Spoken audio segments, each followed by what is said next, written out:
NDTV के हाथ pub में फायरिंग की सीसीटीवी फुटेज लगी है, जिसमें शराब में धुत एक शख्स पहले तो एक महिला के साथ छेड़खानी करता है, फिर बीच बचाव करने आए पब के मैनेजर पर ही गोली चला देता है।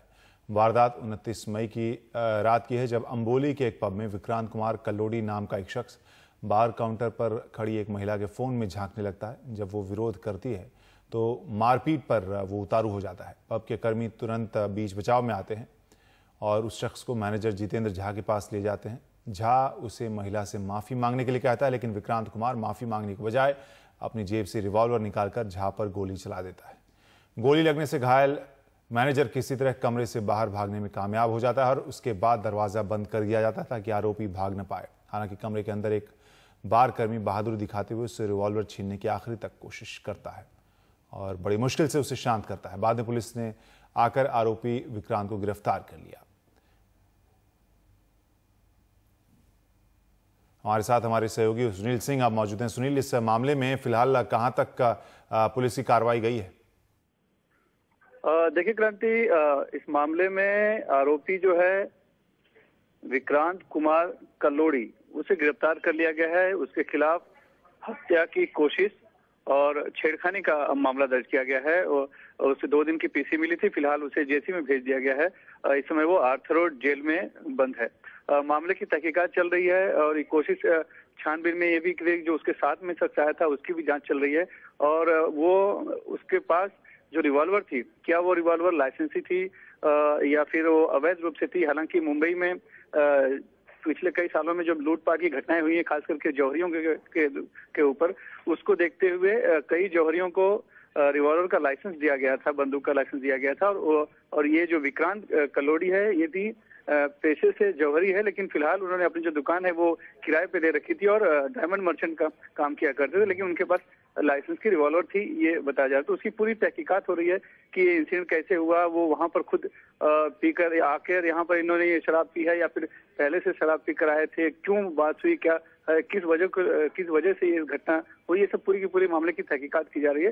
लेकिन फिलहाल गिरफ्तारी सिर्फ एक ही हुई है और वो है विक्रांत कल्लोड़ी, जो कि हमें तस्वीरों में दिखाई पड़ रहा है लड़की से छेड़खानी भी करते हुए, सीनाजोरी भी करते हुए और साथ ही बाद में बंदूक लेके गोली चलाते हुए।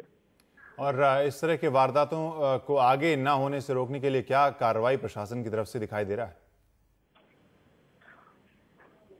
देखिए क्रांति, मुंबई में गोली, जहां तक बंदूक के लाइसेंस की बात होती है, ये भी बहुत ही कड़ाई से शुरू होती है। जल्दी ही लाइसेंस नहीं मिलता है, पहली शुरुआत ही नहीं से होती है, ताकि कोई भी इस तरह का हथियार का इस्तेमाल न कर सके और ऐसी घटना नहीं हो पाए। लेकिन फिर भी हम देखते हैं कि इक्का दुक्का यदा कदा किस तरह की घटनाएं सामने आती हैं, जैसे कि ये घटना सामने हुई है। लेकिन जो कुछ बिल्डर हैं या ज्वेलरी हैं, उनको इस तरह की रिवॉल्वर की लाइसेंस मिलने में थोड़ी आसानी होती है, क्योंकि उन्हें जानकर एक जोखिम होता है, उसको देखते हुए दी जाती है। लेकिन उसके लिए भी काफी जांच पड़ताल की जाती है।